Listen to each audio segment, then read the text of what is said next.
It is July 5th. I'm meteorologist Robert Suhr. Good morning. Another look at your Saturday morning forecast. Now that we're on the other side of the 4th of July, we've officially entered the dog days of summer. That's right. It typically runs about 20 days on either side of Sirius, rising and falling in the night sky. Sirius is the brightest in the Canis Major constellation, which is why it's nicknamed the Dog Star.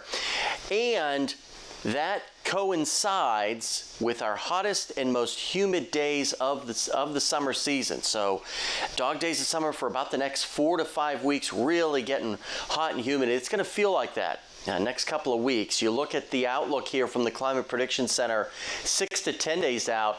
Right now, things aren't too bad. Notice no shading here. Those are equal chances of above or below average temperature, so it really equates to average. But there is slightly better confidence as we get a little bit deeper out into the future of possibly temperatures being a little bit higher than average. This would take us out toward July 18th. So just keep that in mind, but it's supposed to be hot and humid in the month of July.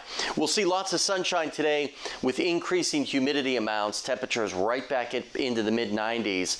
So if you're going to be outside today, maybe you got yard work to take care of, drink lots of water, wear that light, loose-fitting clothing, but you should be in good shape today and tomorrow. Monday, our rain chances start to increase, so you could be hedging your bets if you decide to wait until Monday to take care of that yard work.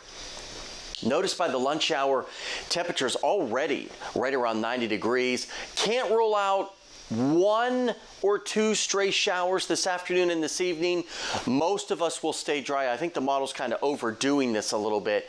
Better chance will come as we get toward tomorrow afternoon as convection fires up ahead of that front that will stall on top of us probably by the time we get to the second half of Monday.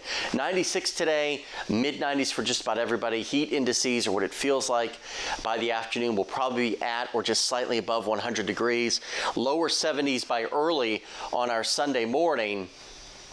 And then you look at the next couple of days, that front stalls on top of us. It will eventually allow temperatures to very slightly cool off every day, but also reintroduce those chances of afternoon and evening pop-up showers and thunderstorms.